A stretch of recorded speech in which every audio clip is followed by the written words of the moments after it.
2025-26 దాని ప్రకారం ఇప్పటికీ అంటే డిసెంబర్ 31 నాటికి 480 కోట్ల రూపాయలు రెవెన్యూ లోటు ఉందని చెప్పారు.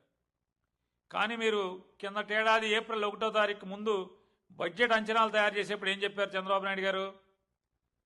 కేవలం మేము 30,000 కోట్లు 33,185 కోట్లు మాత్రమే లోటుకు పరిమితం అవుతామని చెప్పని మీరు అంచనాల్లో చెప్పారు. 33,185. కానీ మీరు డిసెంబర్ 31 నాటికి ఈ రాష్ట్ర ఆదాయ లోటు ఎంత అంటే 60,480 కోట్ల రూపాయలు. 60,480 కోట్లు అంటే దాదాపుగా 185% మీ లోటు పెరిగింది.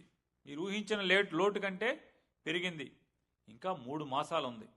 ఈ 3 మాసాల్లో కూడా మీరు ఎంత సంపాదించాలి?